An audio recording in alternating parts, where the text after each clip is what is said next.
Welcome, everybody. We're here. It's finally time. 50 plus years in the making, and the Artemis crew is sitting ready on the pad. Before I go into my my rants here, let me know in the chat, how is the sound? I think I figured out our audio here.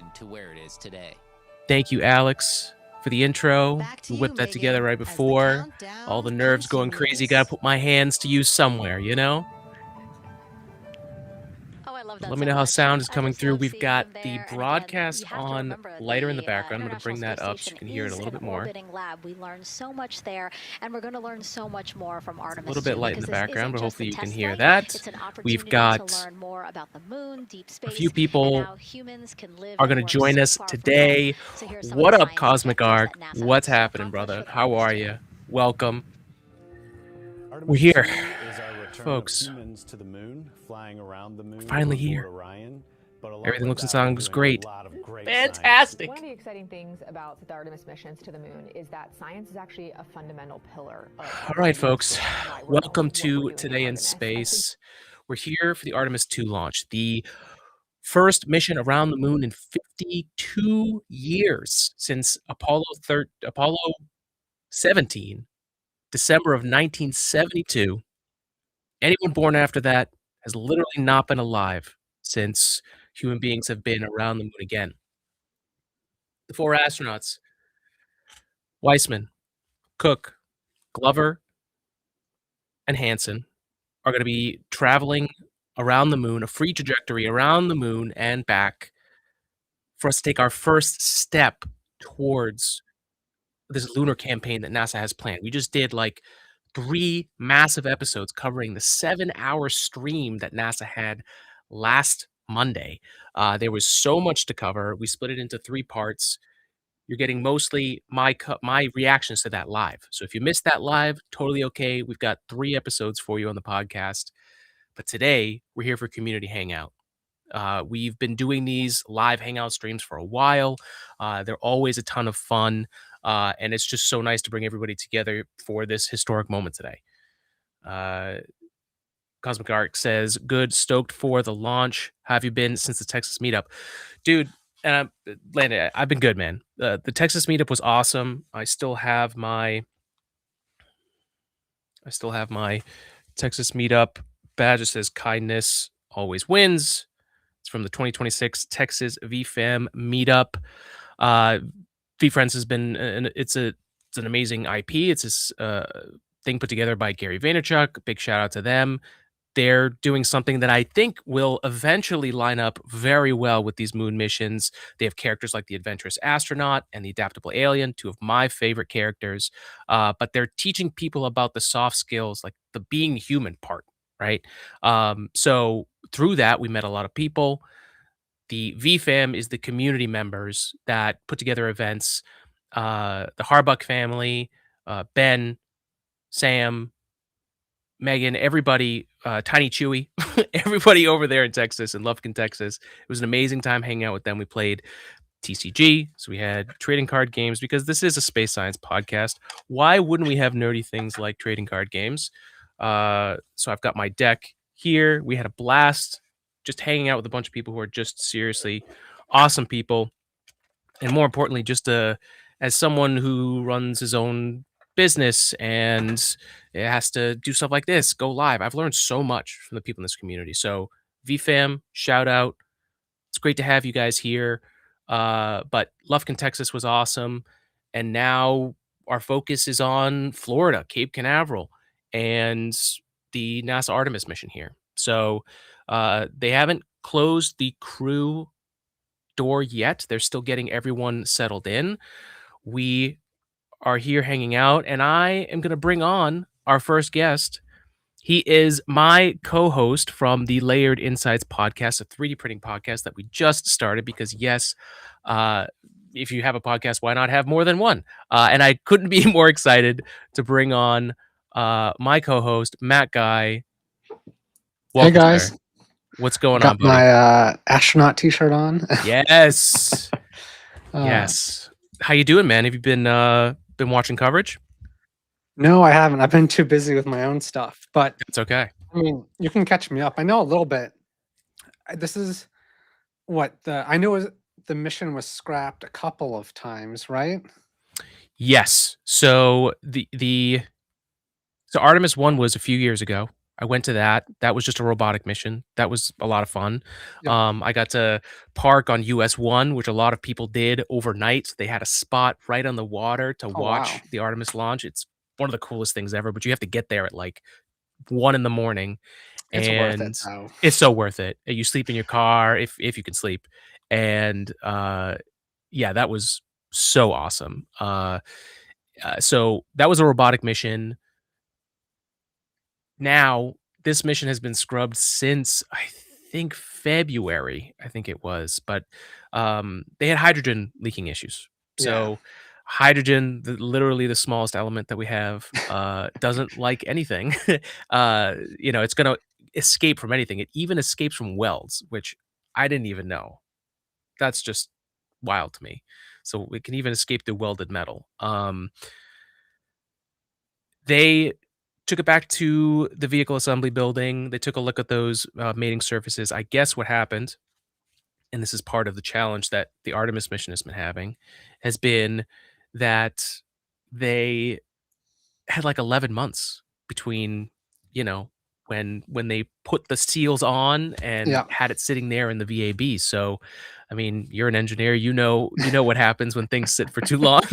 Uh, Uh, you're gonna have problems. So, well, uh, that's why they do all these checks anyway. So 100%, it's 100%. we'll find them. So which rocket are we using today? So this is the Space Launch System. So you can see it actually in the back there. Oh yeah. That's the launch pad. It's actually assembled from old space shuttle parts. So Wow. yes, yeah, the RS-25 engines and tons of other things, from the solid rocket boosters to parts on board. So it's a real heritage machine, but like, even if you have old parts that worked well and you put it in a new system, Yeah. it's basically dealing with a new system. So, Hmm. You should treat that's it as such too. yes, yes. And, I think part of the thing that NASA's had such a hard time is that they haven't had it's been stuck behind so much political stuff. And so you're gonna talk about things differently from a political lens than you're gonna talk about it from an engineering lens. Yeah. And the challenges come up, and it's not great when things stop. You can't have 3 years between launches. Like, it's just too Or long. in this you know case, 50 years or whatever is between going to the moon. 100%. Uh, 100%. like how much the question is right. It's like how much of that data from when we went to the moon is still. I mean, they must have archived enough, but like, Yeah. how much of that did they go back to and make sure they took those learnings and applied it to this mission, right?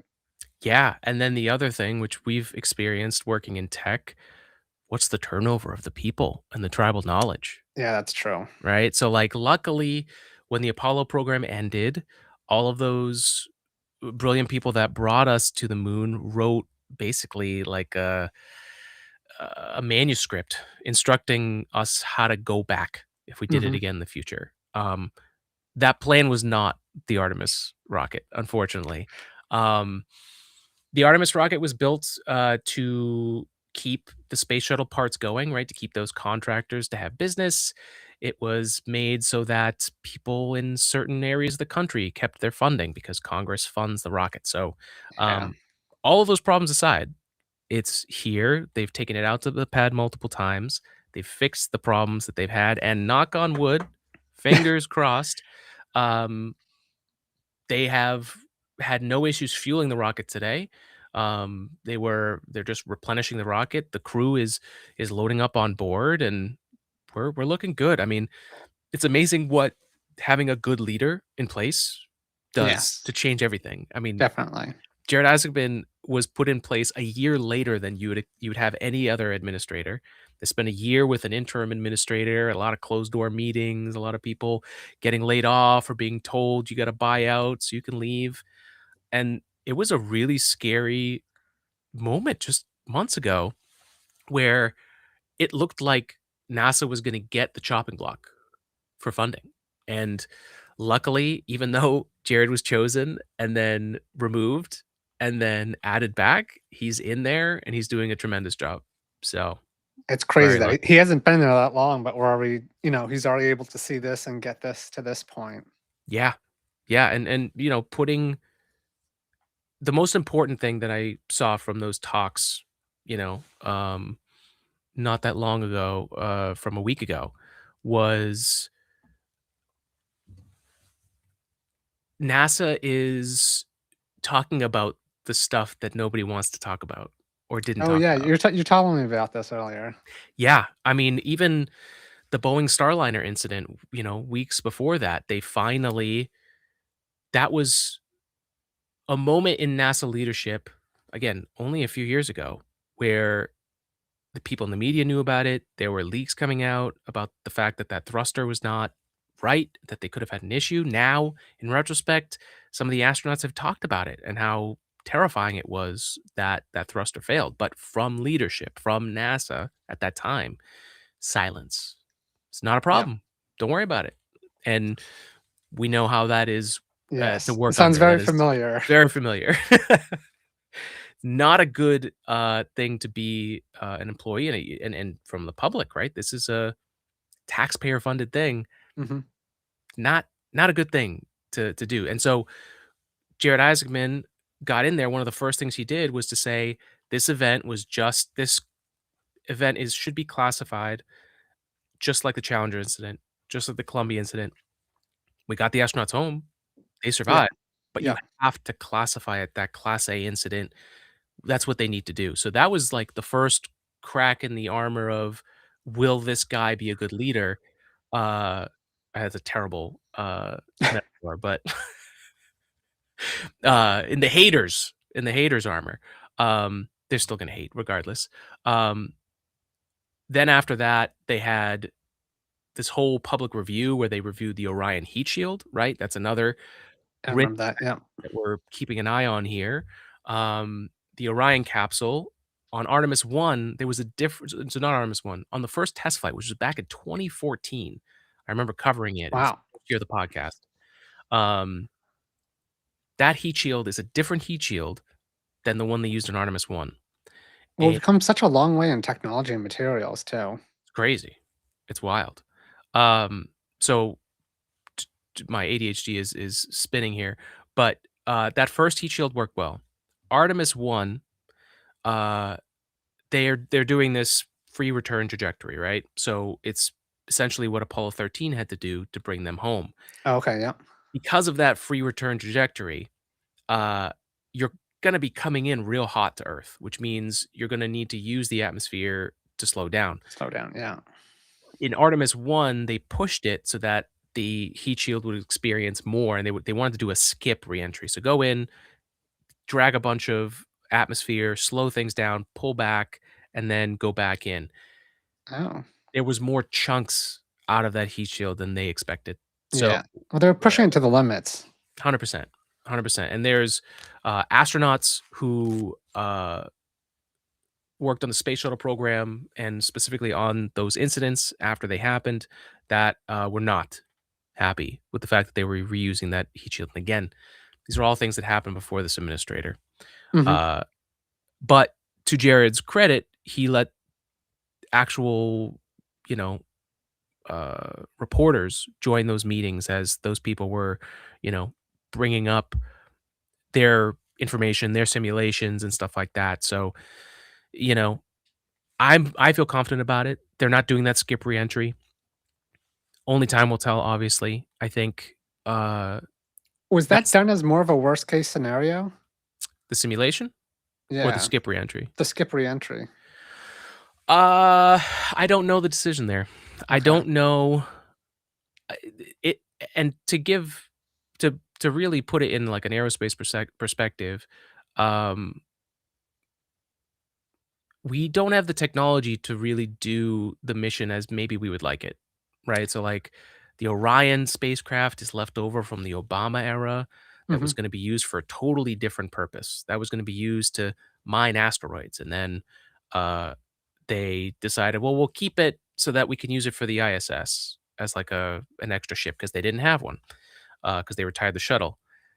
Then it became a part of this mission, and um, they were like, well, NASA can't. NASA doesn't have a lander. We don't have all these pieces, so they paid the private companies like Yeah. SpaceX and Blue Origin to build them. Those still aren't done.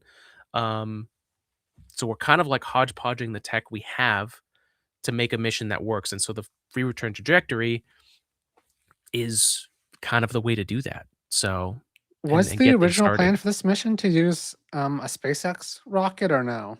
Was No, that a different mission? no, and for years actually, so Artemis 3, which will be the first, well, it's changed. Artemis 4 now is what used to be Artemis 3, which would have been the first landing, which the contract was given to SpaceX. So the Okay. Starship would be Orion would mate with Starship in Mhm. orbit, land, come back, and then they'd take Orion home. Yes. Um, That's the one I knew. yeah. And so one of Jared's new uh, changes was that Artemis 3 is now going to be a test in low Earth orbit of all of the landing systems. Okay. So Orion will dock, they'll make sure all the systems look good before they even go on Artemis 4. Similar to what we did with Apollo. Yeah. Um, so yeah, I hope that answers the question. So for projection wise, which Artemis are we doing for actually landing people on the moon? Right now it's going to be 4 and 5. 4 and 5. Okay. And what's different than before is that uh, before it was SpaceX had won that initial seat. Now Yeah, it's that's what. whoever's ready. Oh, So wow. yeah. So it's a race in the private sector then for that. Mhm. That's interesting. Yeah, and I think they needed it, honestly. I think, I mean, SpaceX is doing amazing work. They have Starbase. They have that whole rocket manufacturing facility, which I Yeah. still need to go see in person. But um, they have a lot of other things they're doing too, and I like that they now have a fire under their ass Yeah. for I mean, Blue Origin is they are the literal tortoise to the hair of the space industry. So it's good that they are ready to now push. They have their lander. They have their heavy lift rocket, New Glenn. Um, but Blue Origin also has to launch a lot more and more quickly. So, Yeah. They're everyone's they're way behind compared to. yeah.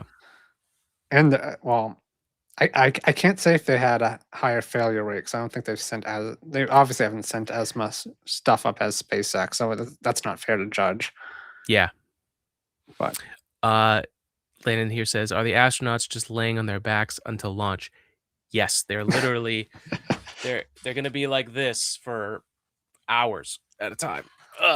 So I think they waited until now, so they only were there for like 4 hours. That, but yeah, it's intense. are they already lying down in there? They're lying in there and they're strapped in, and they've already tested the leak checks. So they've Okay. filled the spacesuits with atmosphere. So those are it is uncomfortable. Going to space is very uncomfortable. Very uncomfortable. There was an interview, Astro Alexandra, you guys have probably seen her online. She does Yeah. great green screen stuff. She interviewed Mark Kelly, the now senator, but the two twin astronauts.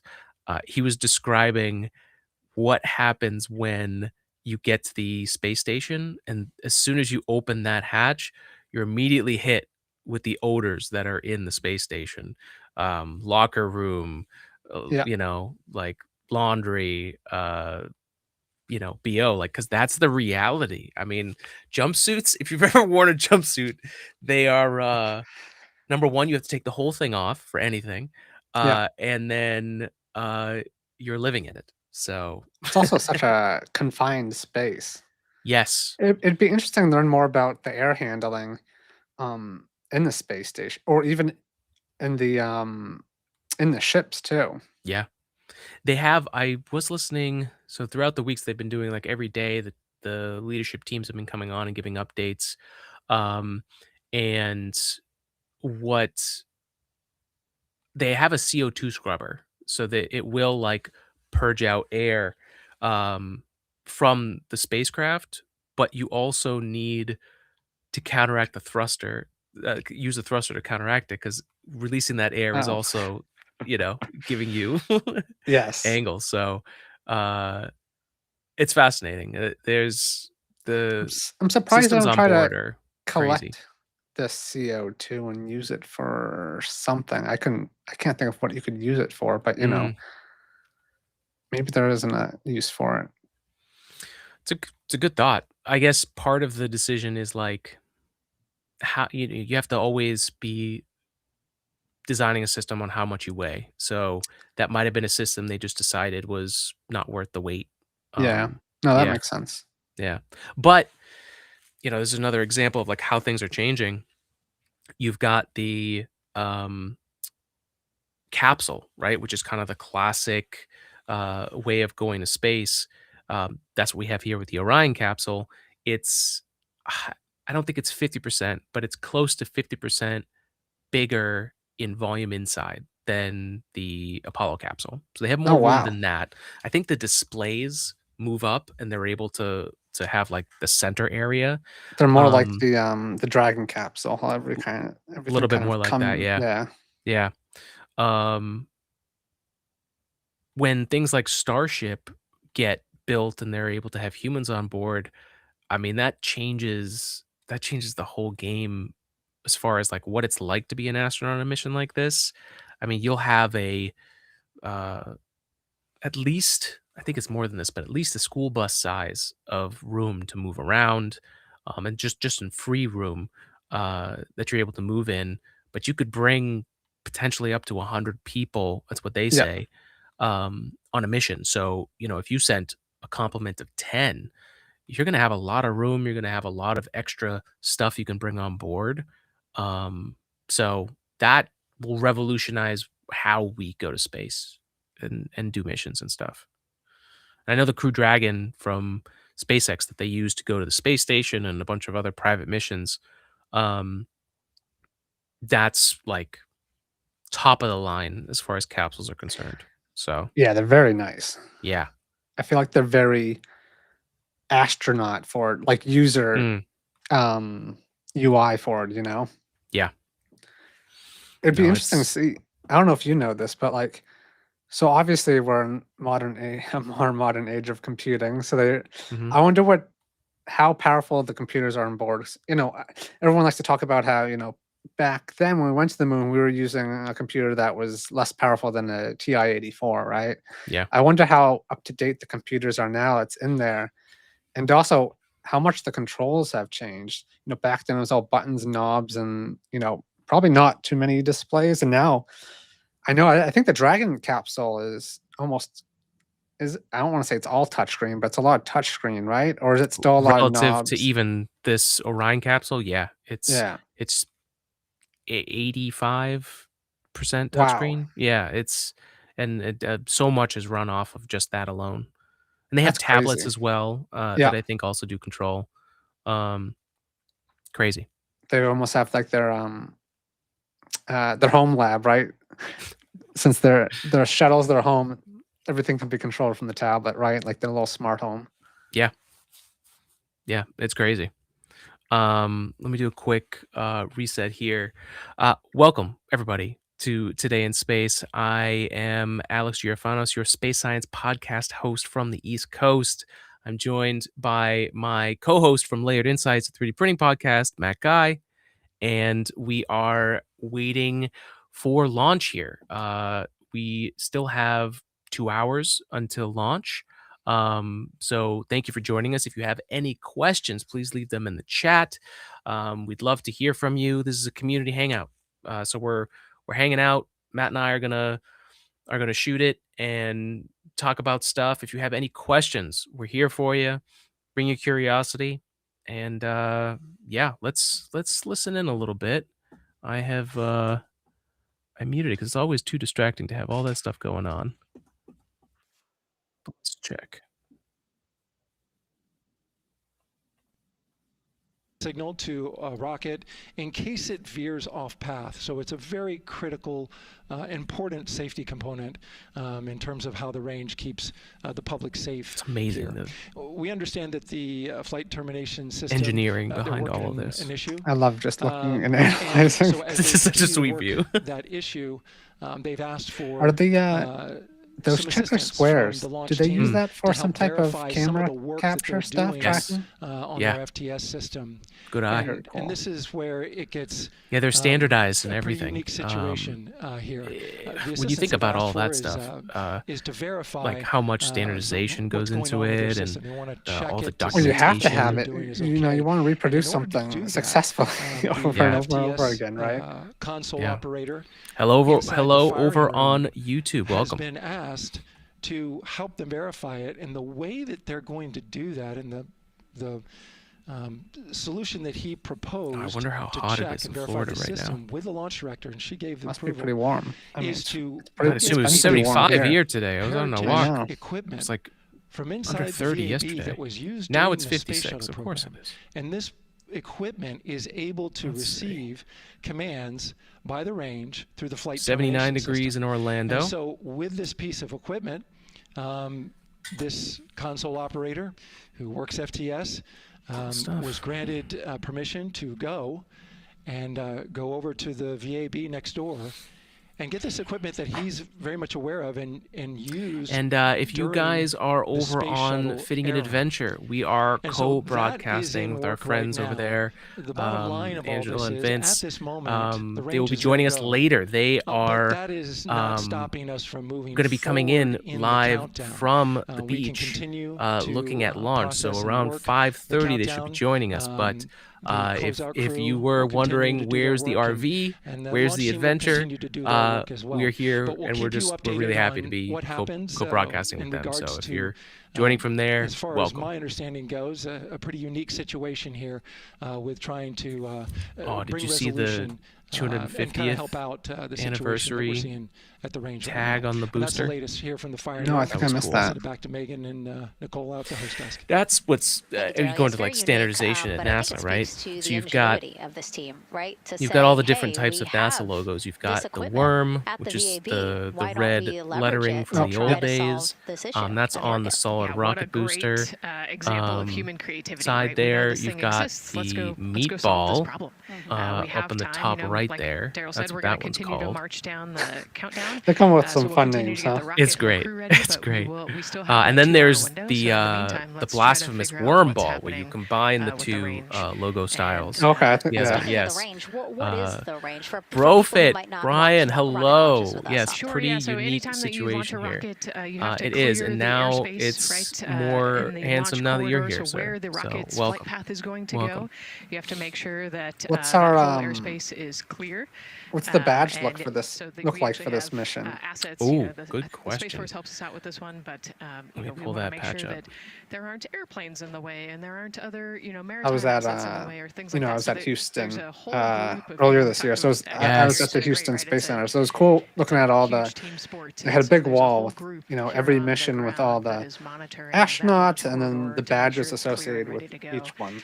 And so if they're having issues, Some There- really and there's a can't launch this whole rocket, we don't want to there's a clever whole Easter world eggs of in the artists badges. that do those Yeah, 'cause as Daryl badges said, and, I and mean, how they it work with is, them. very It's so important, cool. The flight termination system needing Oh, to there they are, activate and in case of an emergency. that So looks yes, like hell. something, we'll closely be monitoring throughout the countdown, and happened. hopefully We again, lost be the audio, ensure that Alex. They can fix this issue by Just showing, repeating the heritage something. hardware that's in the vehicle assembly building. Right, what a great idea. Okay, so again, under 2 hours from the opening of our 2-hour launch Okay. window, 6:24 p.m. Eastern Will you stop time. the sound? The crew, as you can see there, inside of Orion, relaxing, getting updates from the team, but also just getting in the right headspace. Talk for, again? Hopefully launch today. No. No? Let's learn a little Repeating? more Well, I about hear them you, but it's now. not from your mic. Uh, The moon to You're me, very it's the thing low. that connects me together with all the other humans in my life. I remember being a How's little that? kid lying in bed Yeah, at there you go. night and just looking out at the moon in whatever phase it was in, and I was thinking, man. Yeah, when my you were friends gone, that it was live like, 20 miles away, they can probably see that same exact Thank you moon. for Caught you, catching like, that When I was quickly. in the Navy and I would look out at the moon. I didn't know what it and I'd was. be I thought it was halfway me for a around the planet, I second. would- man, my brother I'm like, oh, what did I do? So that is Oh, Oh, wow, there's that's two an missions awesome hatched. one. It's great, right? I love that. Yeah, so it's awesome. So you've got the free trajectory orbital path with the red Yeah. there. You've got the dark side of the moon, which is one of the unique things about this mission is that they're actually going to be able to see more of that than any of the Apollo missions. So they're going to see Yes. that. They're also going to be scoping out as you can see, it's orbiting down towards the South Pole. That's where the landings are going to happen. So they're actually going to scout out Oh. those areas and then make their way back. And they're going to catch the Earthrise image. So Oh, that'd all be of cool. that is caught in here. Yeah. Why did they pick the South Pole? So, great question. The South Pole. I just read Landon's Yeah. Landon's comment. So the South Pole is important because that's where you have they're calling them volatiles, but ice water and Okay, basically that's why. resources. That's what I Yeah. assumed. So I know the Chinese are still planning to go to the dark side of the moon, right? I can't remember if they've gotten a robot there or not yet. They have so the Chinese Space Agency has the highest record of robotic moon landings of anyone Wait, how landing many on the do they moon right now. have? I want to say it's up to 5 at this point. Wow, Yeah. I did not no. know that. Yep. That's It's interesting. more than anybody else. Firefly is the only American company organization.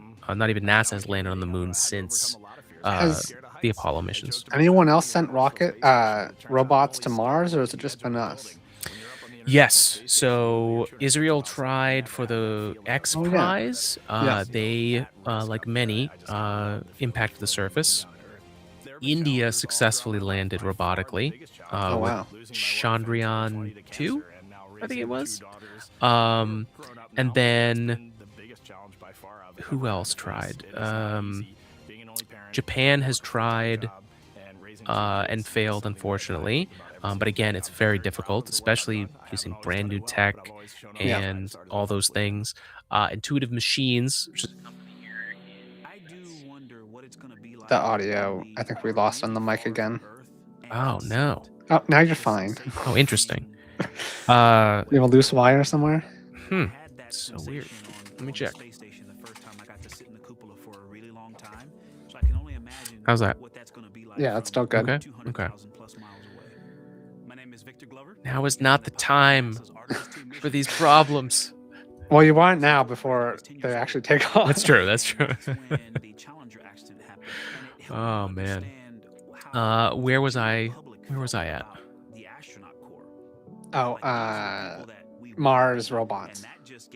Oh, moon landings, right? Yeah. Yeah. So Intuitive Machines won another contract from NASA to do another robotic landing.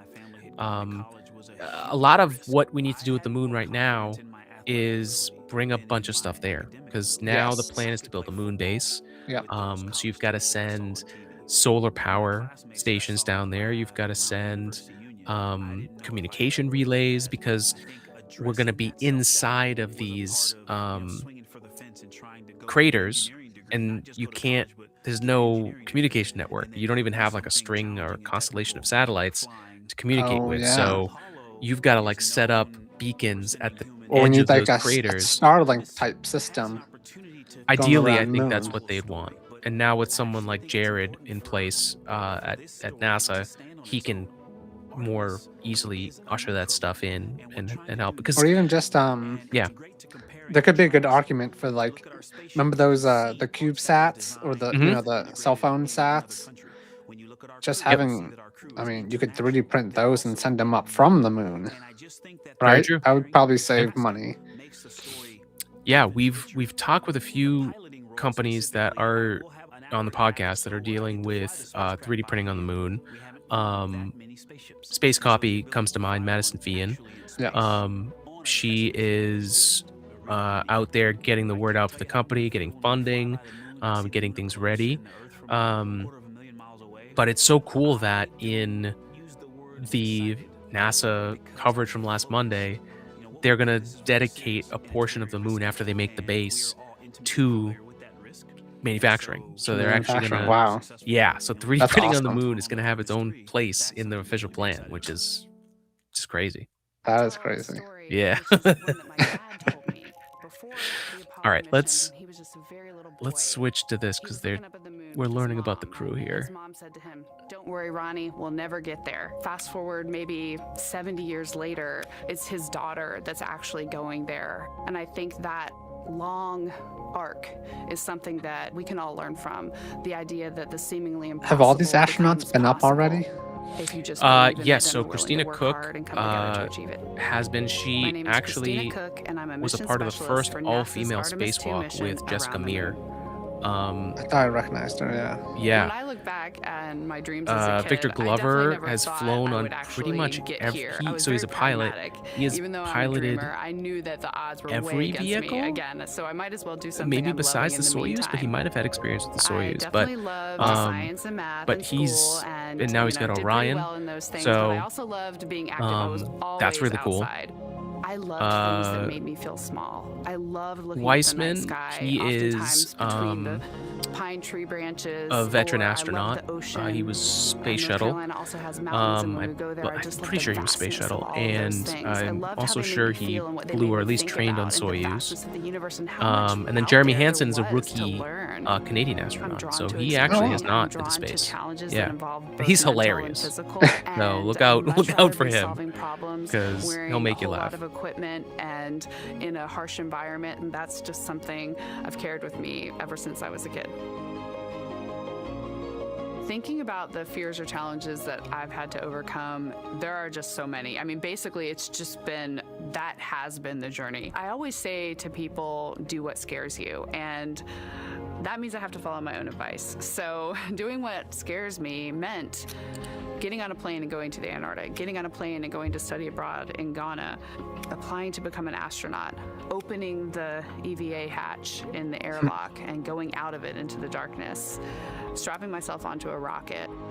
And so for me, I think that no matter what the challenge, recognizing that if people believe in you and you believe they believe in you, the challenges seem always a little bit easier. To me, the moon, it represents history. It is a witness plate. Everything that's ever happened to the moon is still written on the moon. Every single person has looked at the moon their entire lives.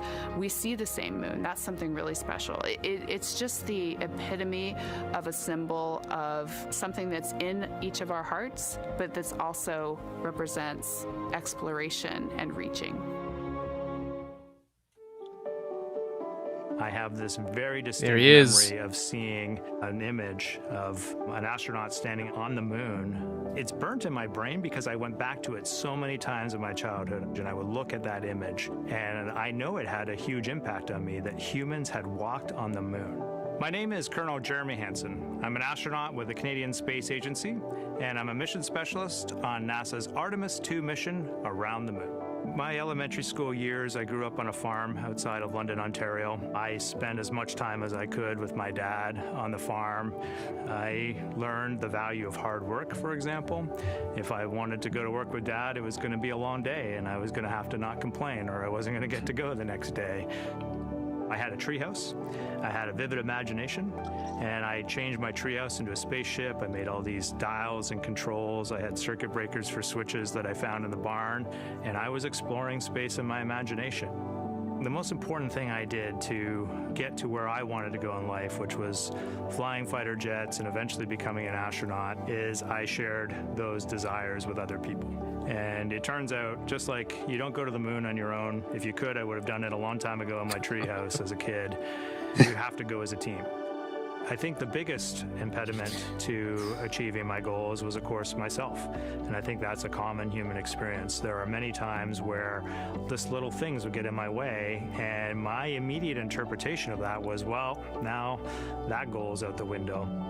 You know, people must have lifted me back up, and somewhere in the back of my head, that persistence came through. And I think that's a common human experience, to doubt ourselves. I've come to this I guess, realization that I believe that we all have gifts to contribute, and the goal is to figure out how to use your energy towards adding positively to humanity's existence on this planet. But I love it when humanity sets big goals, like sending humans to the surface of the moon with an eye to eventually going to Mars, because when we do that, we can bring together genius from not just even in one country, but around the world. I've also learned from I don't know if it's my me or you, indigenous but you're frozen. mentors that Yeah. they refer to Can you hear me at as all? grandmother moon. So you've I can probably hear heard you. of Mother Earth. Okay. They use There you grandmother go. moon Browser just because Google grandmother Chrome, moon is man. responsible for the water in their community, just like the moon moves the water around the planet, affects the tides. And I think that's a really beautiful thing for us as we go back to the moon, to think about all the different cultures around the world and how they view the moon differently. Oh, And boy. that's really neat because we all share that same moon in the night sky. I wish it was an April Fool's joke.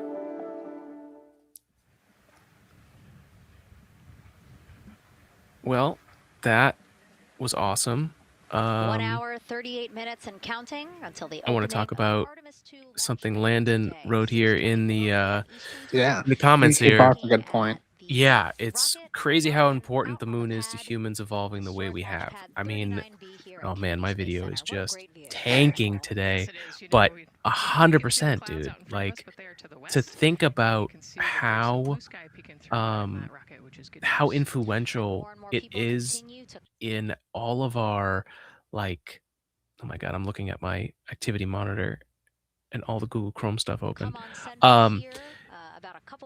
It's been there forever, right? And when we didn't have all this light pollution, it was informing everything from how we got water from the tides to it lit the night.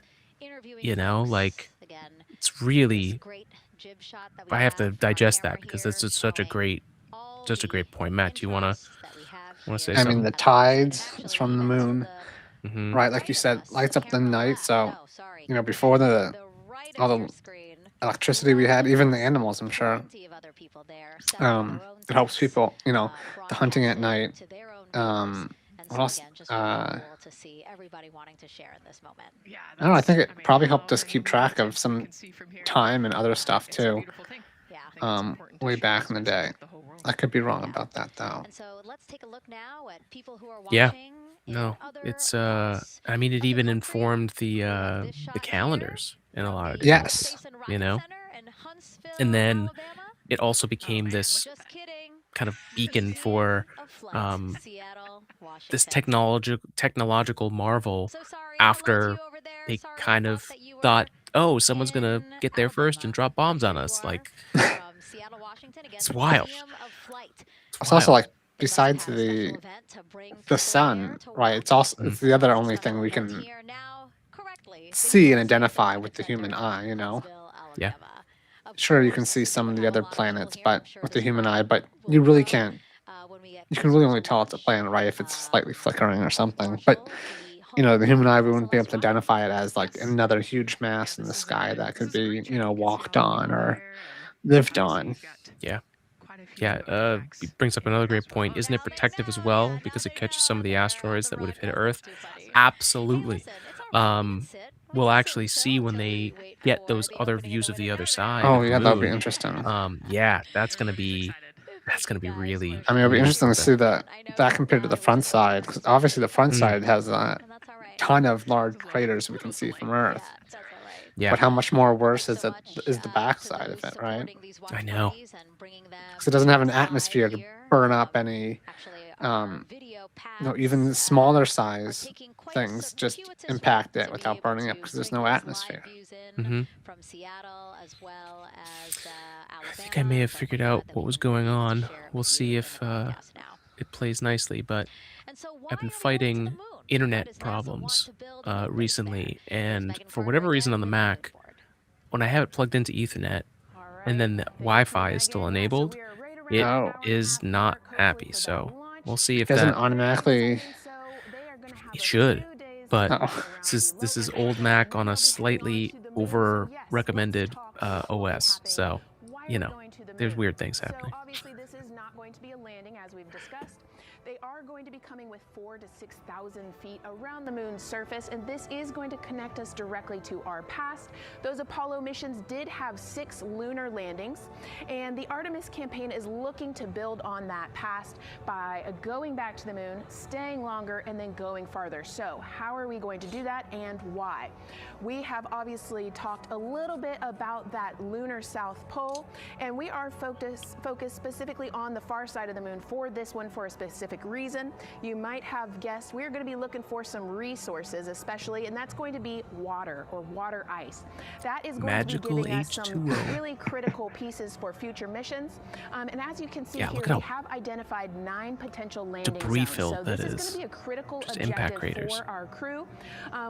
Depending on when they launch, it will determine what is going to be visible. But we do have Just in the these South 9 Pole, landing too. zones right here around the Shackleton crater. It makes And it as so you can hard see to use here, a solar lot of panels that too, area because it is just deep gets, even if you're dark, on and that is where we the are going to dark be looking side for or that whatever, water ice. Yeah. the Being shadows you can that get is from the obviously going craters to is give just us so not just significant. water to drink, but as we know, And that that's Some of it, actually you get be like crazy they're thing. almost converted to our They're gonna propellant, bring potentially, that they're gonna bring hydrogen and reactors oxygen. down So that is going to make the moon to a the critical surface so place that for that moon they nuclear can use. reactors, right? Yep. So essentially they're going to as use what a they have backpacking now trip. basically for If heat you have your because tent and your here, hiking let me boots turn and your this down. camping stove and all your gear, Because you don't want they to have take to that out on the survive trail up to for the 50 first day and days then in try lunar everything out. darkness. We're And testing like the out all robotic of the missions that equipment we at home sent before to you go out on that adventure. our side And of the that kind of moon goes for us as well. didn't So last the moon like is going to 10 be days. Like they critical were for us designed in the just to future last steps however towards long our they had lunar in landing, brightness, and and then they also had going solar power, but farther it gets on to Mars it's like into the minus future. It's gonna set us up 438 for that deep degrees space exploration, Fahrenheit and we can't in the in the cold side. So like Yeah. you're gonna need but for now, thermo, we are, like I said, getting isotopes closer. So I'm gonna turn it basically back over to to you, generate the heat so that you can survive. And then they're going to start testing fission reactors on the Oh. surface of the moon Okay. because that's the power that if you're going to have a base, you're going to have people living there continuously. Yes. That's we're you're not going going to get enough solar Yeah. to do that. And then So on the future Artemis missions, we're gonna put crazy. people back on the moon for the first time in over half a century. But we're going to stay. And I did want to say one more thing about the moon, because not only is it like connected to us in our ancient human past and our mythology and all the stories we told ourselves about what it is to be alive and the universe, and then also this amazing time that after the plane was created, we jumped basically to the moon almost, in a blink of an eye after that. The moon was also used by Einstein to test out the theory of relativity because yeah. he used the mass of the moon as it was moving across the starscape. They had plenty of panels of the stars and basically watched when there was an eclipse to see how the positions of those stars change. And that's like a crazy general relativity test. Like how do you, as someone who does theory, as an engineer, like we work in the world of the real, and you have to have a test. There's no Yes. like you can have all the theory, but it doesn't mean it's going to help you. And to think that a theoretical physicist like Einstein could come up with a natural test to test his theory at scale is just insane, and he continues to be proved correct yeah. the more we find stuff. So another case for the moon, So this is just a safety wild. mechanism that stays on the outside of the crew module, and then as they monitor the attitude and the thrust.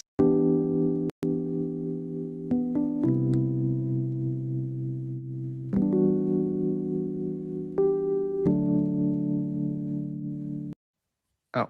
That they're removing from around the crew module. Ustream is not happy today, guys. I'm sorry. They have to take this out with them once they leave the pad, right? Yes, yeah, we don't want anything left up there in the white room, and especially because that crew access arm will move away from the. Do you know what they're capsule doing? It looks like and they're the taking rocket, foam or and so something out We of. want an empty white room, no FOD like we talked about. Oh, So they're that we taking can have out. a safe So they launch. probably had to unpack And things. this orange tube They were just talking about FOD. So anything that they had to unpack last minute as they're putting this on, they're probably taking it out so that way they don't have anything extra in there. And Yeah. now Yeah. again, with the crew module closed. Look at that door, and them man. getting ready to close the second hatch that has I been mean, removed and is out of the way. Think so about how that much the paperwork closeout and crew like can continue quality their work. checks must have been Just done enough to for that. provide some It's cooling a air and some breathing $1 air to the million crew door. and to close out crew while they're in there. That's actually a good point, yeah. And so as we continue to watch the crew prepare to close the launch abort system hatch, why don't we take a look at the crew's mission patch? Now, crews have designed their official Nope, mission it's not. patches since There we go. Should've launch waited. in 1965. Reed, Victor, Christina, and Jeremy, they really wanted to play on the abbreviation of Artemis 2 to all, signifying not only the second major flight of the Artemis program, but also a mission to explore for all, by all. The crew chose the iconic Earthrise photo for a reason. It was taken by the Apollo 8 crew in 1968, the first crew to ever fly around the moon. The mission was to prove teams then were ready to land on the moon the same way Artemis 2 hopes to fly around the moon ahead of a lunar landing with Artemis 4. This time, as we've been saying throughout the broadcast, to stay on the moon and pave the way to Mars. Yeah, we talk about incremental steps, right? And so Artemis 2 is very similar to Apollo 8 in Those are terms of that interesting increment. shoes. They're going to fly around the moon and set up It the looks rest like they of the Artemis have program for landing some type of on the locking moon, thing in the heel. but also Mm. with a nod towards the fact that we do this for all humanity. And I love the thoughtfulness and how much they, how much FABA? importance they put on their patch design. What you talking about, bro? Another camera angle of inside the Orion spacecraft. I was going to say we might be able to see Rise, but I think it's right behind Reed's foot there.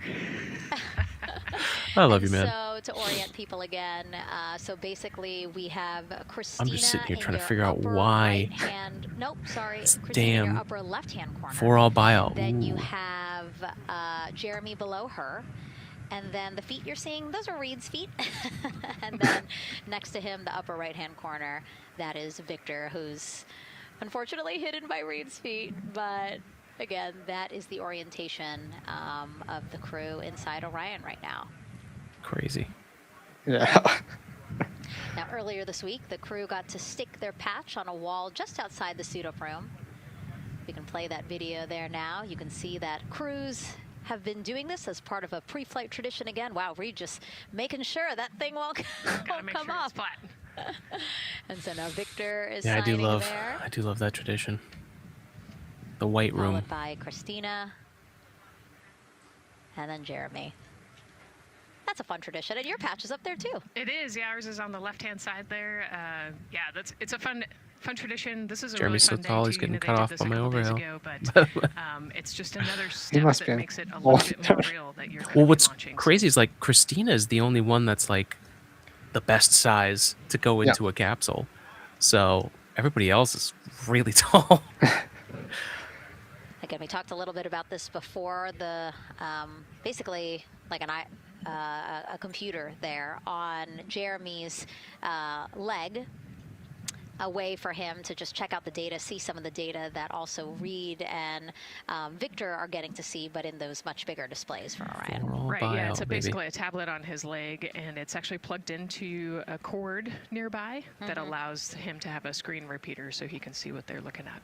And it looks like he's taking notes. Can you talk a little bit about what that is? It's part of, it's all of them have like a so a cool little to see procedural book, right? how many Right, people yeah, so they have what we call have an gotten into e-board, this. I mean, and they'll have I've been 20 following pages this to for take like, notes on. They might have, I mean, at least a since cue it started, card or right? So procedures, or 20, they can be kind of custom 16 notes since it was to what each officially member in wants place. for, Yeah. And their then, I mean, all the pieces have been trying to This move mission, this of course, direction built for by people and a while. companies in all 50 Um, states, as we've been saying throughout the broadcast. And to see how many people with are our now like international paying attention to partners it. as I'm well. just looking at my Let's take a phone look and at just some of the friends reaching people out, just being playing like, such how's a your big blood role. pressure? Shout out Michelle. Just like Dawn's here. What up, What Dawn? we're doing here I wouldn't want to be is a responsible for collaborative closing that effort door. of hundreds of No, thousands of no, people.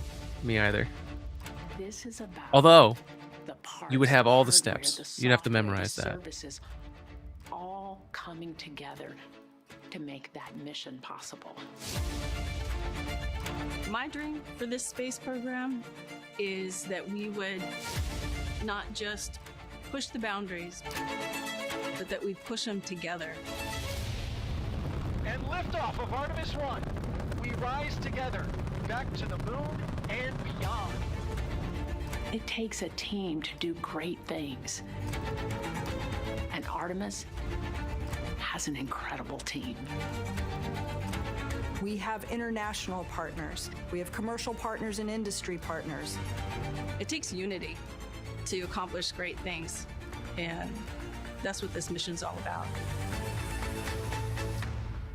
So many people involved. We're not sending our money to the moon and lighting it on fire. We're putting that money right back into the economy in ways that benefit everybody. So every dollar that comes out of the Treasury that goes to support this mission goes back into the Treasury 3 times. What is very important to me is that we do it the right way, and that we do it with our values, that our industry What up, grow, MP? that our communities grow, Welcome, that welcome. Our families are healthy and safe and have amazing things to work on. Then we're going to build machines to go even further onto Mars. That is our generation, the Artemis generation, that defines the starting point of our exploration future. I just want to Yep, say that was thank you Starship, to or the all HLS of Starship. the hands that have touched a part of this program and the hearts that have moved So many everyone bolts, to this so goal. many We're bolts. going to the moon, and we're So going many beyond. torque wrenches. And yeah, everything is torqued to a One team, specific one spec, like it dream. should be. Mm-hmm. What I really like about Yeah, this and is just like reminding the people vehicle that assembly building. I was lucky it's enough with the spurring NASA so Social many to go in jobs that across the building, country. and That's cool. they only had the mock-up of SLS in there. It was before Artemis 1. But it's such a wild thing. It's so tall And the money that too, at you know, times they we have force weather disposable income at because the we're top of creating jobs. That's money the that goes base. I back to That's mean, the crazy. economy. it's crazy, disposable but it's income. basically So really, it's it's just a an giant ecosystem assembly that building, NASA is and proud to be a part like they of. just have cranes. They're putting things in place. They even have a spot on the floor where they put, because they had to balance the space shuttle in there. Oh. And so they had like a spot where it settled and where like it marked off where it was centered, basically. Yeah, just it's an amazing marvel. I'm just so happy that we avoided the disastrous cuts that could have happened. The science community got together and then, you know, had Congress not cut everything, and based on the presidential cuts, and then now with Jared in there, we are now actually doing more than probably we would have done. So I'm, as a nerd of this stuff, I'm just Nicole is a lieutenant very colonel grateful. in the U.S. Air Force and flew one of its most advanced aircraft. She was born in San Oh, Diego, that's cool. California, and is a twin. That's a cute photo of the two of you. Oh, that one too. Young explorers, yeah. Yes. A lot of twins in Yes. this. I know It's so they great did to, the twin just see experiments, how but still a far lot of we've come. Again, twins. I And, think Yeah. it speaks to what we've been saying. Like, It's a you know, great just if you're scientific passionate about it, Aeronautics. go for Yeah, it it's and like- see where that takes you. Yeah, It's like, I oh, we think, can that's a great compare your example. You know, I was a serious genetics. little kid Cool. with really high goals, and you know, just Is kept that where working the other hard and team's never going to got be? bumped up the path On the and beach over ended there? up here.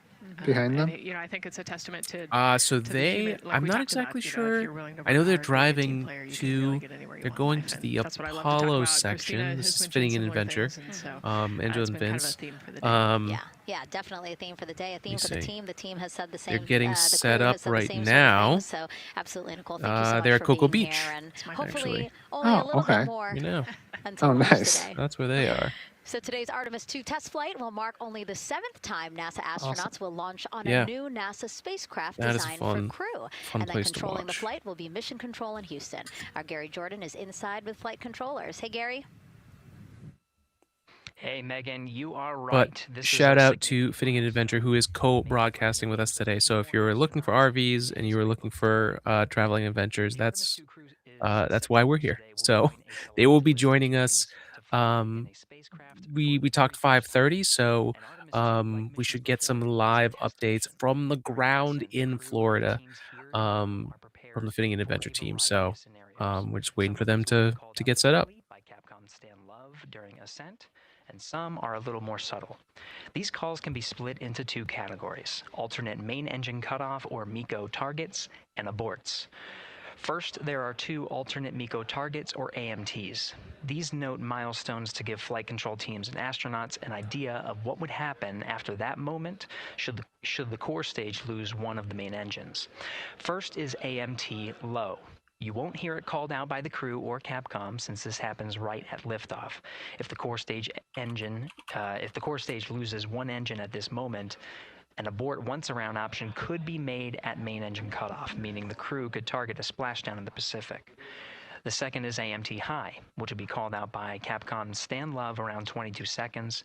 After this moment, if the core stage loses an engine, What's the total we flight can time still for the pursue mission? an alternate mission in low Earth orbit to Could accomplish some of be the test objectives. up to 10 days, depending And on at about how 5 minutes, things 16 go. seconds into Yeah. the flight, you'll hear the call 3 engine press. This is a good moment. After this point, if the core stage loses an engine, It's getting we can real, still man. make a I mean, nominal I engine have cutoff been and waiting pursue for a so moon long mission for us to as get even expected. to this point, right? Where Again, they have these the MECO crew targets loaded give the up flight control teams and crew an the idea door is of what lies almost ahead should one closed. engine Like, be launched, that is a but assume huge we are moment. otherwise The continuing to a next main engine cutoff thing that target. comes up, This differs from an abort, where the that's arrive really path the next separates big from moment the is Space 10 Launch System minutes, prior to T the minus planned 10 separation minutes. time.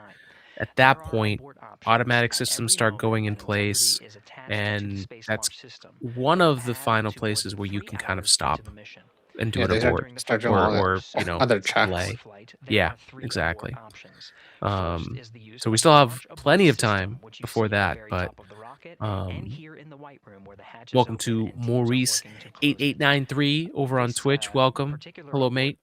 Thank you so much for being capability here. can be used from here at the pad through roughly 3 minutes When I and visit, 52 well, actually, seconds you've been into there the too. When I flight. visited the Houston Next is an Kennedy untargeted Space Center, boost they had module, a or UAS. like This uses Orion's service module engines like to a escape fake the tunnel like SOS. this that you could Once walk available in and see all immediately the after the launch abort system gauges and ejects. different stuff. It's kind of Third is an interesting. abort Yeah, once that's so around, cool. or AOA. You'll hear a Capcom Stan Yeah, I mean, Love you think about call like all the AOA different open things that around you 60 Kennedy need for Johnson. like seconds into the that thing to flight. run. Yeah. This also uses the service Yeah, it's module crazy. engines, but the burn profile is a bit different to aim And for a it's so splashdown interesting in too the because Pacific I after one think trip around many Earth. people see NASA's expedited NASA recovery as kind teams of like are a white staged collar off the coast of San thing. Diego to get to I'm the not crew saying this, but I with know integrity people kind of quickly for view this it in abort that option. way. An AOA option But the continues amount of to blue be collar available workers that until are solar involved arrays are in deployed on the Orion service hands-on Well, module so much hands-on hardware. manufacturing. Everything's, At this you know, it's point, not an assembly line. It's orbit not. or ATO It's option everything's is available until handmade separation and from the upper stage Mhm. around 3 hours and 23 minutes. a lot Burn of profiles can vary lot of depending just on when one-off an ATO pieces. is executed Yeah. in that window. And this With power is a being great drawn from time solar arrays, to it buys mention more that time for astronauts and flight if control you teams ever to make wanted to decisions work for and stay NASA, in Earth orbit, return there's for a no better splashdown, time, or continue to the moon. at least The in Artemis the 2 last crew and 10 flight control years teams are than well now. trained on all of these Jared Isaacman's scenarios, already put and the out calls you'll hear to the crew the on call Orion to will hire enable more them to and be more in a people ready state because for whatever if we're going to challenge do a may come moon their way. base At this and time, we're we're going not to, tracking any significant have issues more of here these in Mission missions, Control we in need Houston, more Texas. That would be people working showstoppers at for NASA. today's launch. So We're if continuing to, of course, you're monitor the countdown along the work with way your hands, and if you're an ensure all engineer, if systems you're a are go communicator, before when we reach T0. With that, I'll send it whatever back to you, Megan, kind of at the job Kennedy that Space you'd Center. like to have at NASA, now's the time to look. So I highly recommend you do that. I think they're trying to hire people for 2-year contracts right now to help build, this next portion. So if you're looking to get in, now's the time, people. You heard it there from NASA Test Director Jeff Spaulding.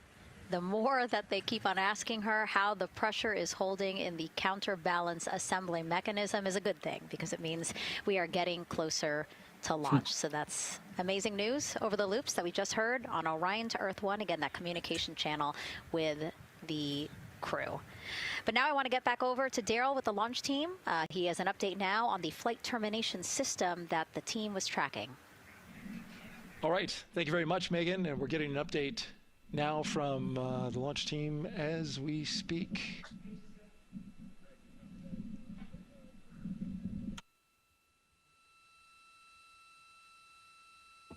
All right, stand by 1 second.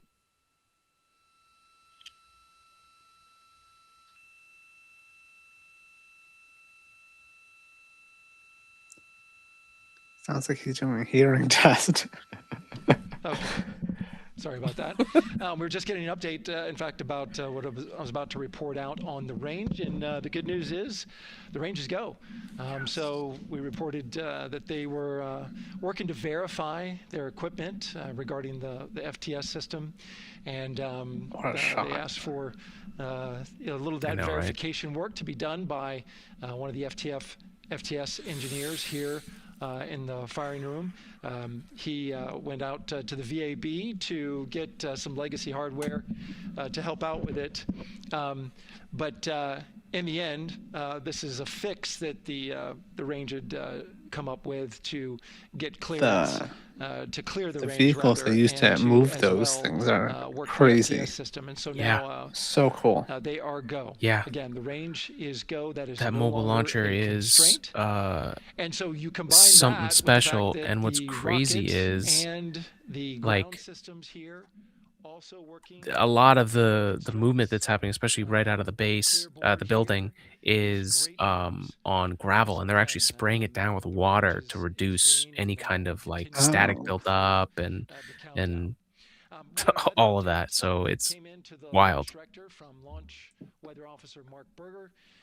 He reported out that there's still a little bit of feisty weather activity that's happening up in the Titusville area. That's the city neighboring the Kennedy What's Space cool Center. about that area is Those it's all showers had passed over Kennedy, outside of the and then now they're currently over all the in stuff that's actually Titusville. used by them Currently is still all in that mile kind of wildlife constraint of reserve. flight through Yes. precipitation rule. Probably Yeah. why that's why you But see all we're those so- birds and stuff. We're still far Mhm. enough Some of the other from shots. window It's really cool that it when looks like when it you're won't be an there. issue. And in If fact, you ever we're get the seeing some good opportunity, stuff the NASA Social program is a through, great place. If anyone has any onto the kind of launch like pad. If you can online see, presence, a social it's media actually account, and sunshine you on do the other not side of need the to be a rocket space here, account. but, to the west, we're starting to see You can some of that actually clearing go that was and forecast. visit So the launch launch pad, weather visit officer parts of NASA that you can't get to without an invitation. 80% Um, go and when you're for out there, flight you have to be during the careful. You have launch to look window out for tonight, which, as a alligators and reminder, crocodiles, is like and 6:24 p.m. snakes Eastern and stuff, time because until they're there. 8:24 So when you're p.m. walking Eastern around, time. just like any Florida day, That's true.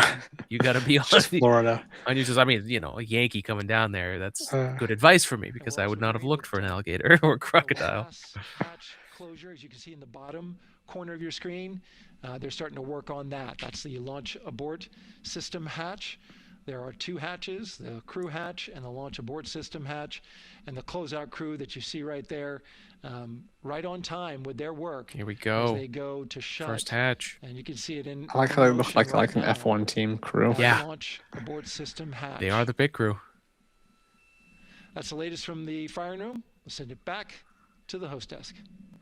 It's getting Thank you so real. much, Daryl. Great news all around. And yes, we did just see them close the last hatch. And now we are looking at a live view of Banana Creek. Lots of people there, I'm sure, relieved to hear that that issue with the flight termination system has been resolved. I will say, and we are that man go with the for Atlantis launch. hat, Go for launch from the range. he's got the right Go idea. for That's the weather, right hat to wear in Florida and today. go from all of them, I would imagine. Yes, it's got to be exciting. The crowd is building. And as Daryl said, you can start to see the sun poking out here, and we can see all the clouds are moving north and moving away from us. So it's all That's good news. good. And so as we know, we have our Leah Martin down there at the Banana Creek viewing location, and she's standing by with some other guests. Hey, Megan, I don't know if you heard that huge cheer just now. If you heard a big rumble, as soon as Daryl said that the range was clear for launch, everybody clapped. It was super excited as we get to do some final countdowns. Standing next to me, I have Hudson and Maddox, the son of brothers here. And I asked you a little bit earlier, how excited are you to be here for launch? What did you say? I'm very excited. It's our mom's birthday, and not a better way to celebrate right now. I asked you on a Happy scale of birthday 1 to your ten, how mom, kid. excited are you? What'd you say? 11.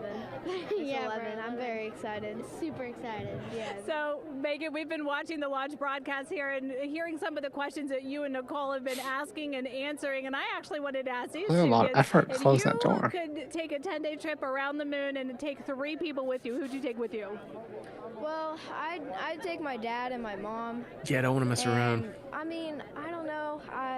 Probably my best friend. I just say one of my friends. And you like know? the other thing too is like you can't. Brother got left out. That Who would white you take? paint is there That for a was reason. just what I was Like you thinking. can't my dad scratch and my that mom up. and my best friend. Yeah. You know, That's a pretty good answer. Your brother can don't get be his doing own church in things you space, wouldn't right? do So in an that's ideal really situation. You know, All wearing call back gloves and to everything. yeah. A lot of the work that you've been doing over the last several months has been prepping the launch teams, our engineering teams, our ground systems teams, to get ready for launch, to be mindful they're and locked to be in in this moment. How does it feel to be standing here and knowing that the people There's you no work getting so out. closely with are doing I like how you just like so carefully handed the key to the other guy. away from launching this rocket? I mean, this is an exceptionally happy moment for us and all of us and the people that are, about to take off on this historic trip here. And I'm grateful to know that we've helped in some way, shape, or form to help them stay steady and calm, in such an exciting time within the agency. And so to just be here and witness it and know that, they've got some tools to help them stay calm and steady is everything to us. So. Fantastic. Well, Megan, we are standing by ready to go, and we're ready to cheer this team on. Thanks so much, guys. And yes, Leo, we did hear that cheer. Also, That was very number 3's exciting. stash is legendary. Let's just talk about that. This pig crew. I thought it looked like once they heard that we're go for launch, Hatfield for a second. Yeah, Chris Hatfield. Yeah. It's a little bit of a Canadian astronaut extraordinaire. Oh wow, look at all the all the unplugging they got to do after that. Because I think they're if you look at the top probably- left, it looks like they're feeding in air or feeding in something too. Yeah. Yeah, those We saw umbilicals. there, we took it live. Took a lot of them. I think all of them, except for one. I think it took 3 or 4 of them to push that hatch door close, and then they felt around the perimeter of the door to make sure that everything was sitting just right. Right, yeah, we talked about how heavy the crew module hatch is. This hatch is just as heavy probably, and so, they're working the closure here and working those connections, and you can see, yeah, there's still 3, 4, 5 people that we can see in the white room. It takes a lot of people to get these hatches closed and this rocket ready to launch. Mm-hmm.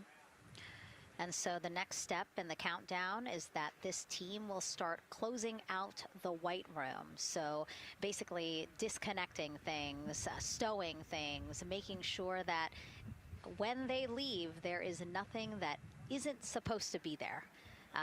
And really, then at that point, it's just all 4 of the crew member, Victor, Reed, Christina, and Jeremy by themselves at the top of the launch pad. Yeah, and then eventually that crew access arm will Oh move man, away, the and then threads it'll on really that just must be them so up on top of delicate. that rocket. Mm-hmm. Yeah, your eyes lit up when I said that. That's exciting. It is. What's up, It is. Tim? Dad, that's not that bad. Is in the building. Yeah, we had a moment. We talked a little bit about My Fair Heights, but most of our crew is Zip, above man. Heights, and so there was a It's moment real. where I realized that it was just us, 100 and some odd feet up, and no crew access arm. Good to and have you here, man. May or may not have said something that made everybody go, huh. Were you wondering to yourself, what? How did I get here? We're pretty far up. They're moving us. That crew again, bringing that drag-on camera. That camera is a handheld camera that is a No, come live on. look No more for video teams issues. who are remotely watching these operations. All right, if you can hear closely. me, we're Again, still connected. verifying that things are as they should be before the crew Oh, starts. okay. There we go. The closeout crew starts leaving the white room. You see them checking their procedures. You can see they're covering the ends of those hoses. That's to protect those hoses from FOD. So we don't want any dirt or anything to get into those while we transport them and stow them. So you can. Oh boy.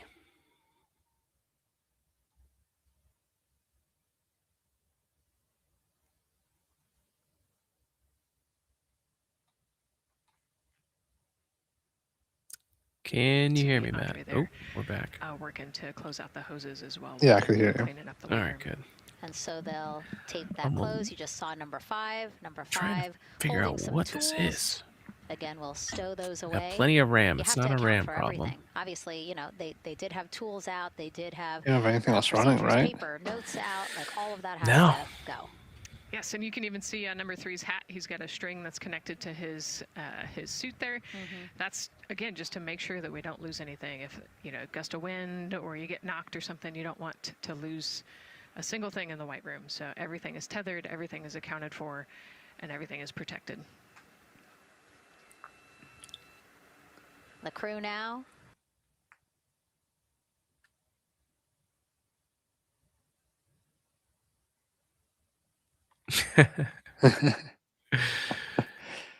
Well, Tim, it is in fact round, as you know. But you know, if your boss ever spherical. wants, he can gladly go down to Florida. They're launching all the time. You could spend a few days and probably catch a few launches. So that's step one. On the left, And the right then side of your if screen. everything, you know, knock on wood, everything goes well here. We get through Artemis 2, 3, 4, 5. You know, there's They start putting a moon base on there. They're gonna need plumbers. They're gonna need electricians. So you never know. Your boss may get a chance to actually see the round Earth. maybe thinking through the items that they're going to monitor through the launch, you know, the different jobs that each of them have throughout the launch. And once they get to orbit, you know, this first day on orbit is actually really busy for them. They've got, you know, 2 burns that they have to monitor. They've got to get the system set up, and they've got to get the cabin set up. So there's a lot going on in the next 24 hours for this crew. I think they've got a couple sections where they get to take a nap, but I don't think they get a full night's rest for quite some time. So yeah, you know, going Sounds through horrible. what's next. And so as we say that, I mean, imagine what it would be like to live in a spacecraft for 10 days. Let's take a look at what life will be like in Orion.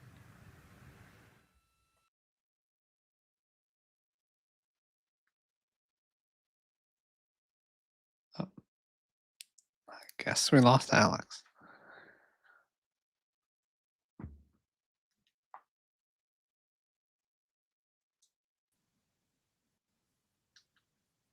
I can't hear you. Can't hear me? Oh, now I can. Okay, good. Yeah, I was looking at the stuff going on over here. I had a Google helper, a Google Chrome helper that was eating up 115% of my CPU. 115%? That's what it says. Check out some of the critical medical systems and be sure that we understand how the crew would do that successfully within the volume of Orion. Gross. We also have, of course, systems to feed the crew. They have a potable Yes, water Gus dispenser Grissom. that they'll check Good out. shout out. And then we also have a food warmer. Kind of looks like Oh a my God, suitcase that the yes. crew can use to Submarine keep their food. is very, They're also going to check out very the similar flight to wheel spacecraft. system. You're basically in a We'll have the crew pressurized perform some vehicle. initial Yeah, it's exercises. Part of that is to ensure that the flight wheel is actually crazy. working, but part of it is actually to be sure that our environmental control systems are actually working. For sleeping, the crew will sleep in sleeping bags. Some crew members like to be very so selfish. tightly bound up, and some like to float very free. Look at that. Use the That's toilet the for the arrangement. first time and Interesting. be sure that it's able to The most flush. Is that 3D important thing on printed? there. Maybe. Do some testing that they quickly don The their toilet, suit people, the just to space ensure they'll toilet be is ready in the very, future for an emergency. very They'll helpful also and check necessary. out our radiation And apparently shelter. not If very we easy were to use, have but a solar particle event, we would be asking you gotta do them it. to take stowage out of the stowage bay and put it in some specific locations on the vehicle. We be good basically 06, for it to welcome. serve as shielding.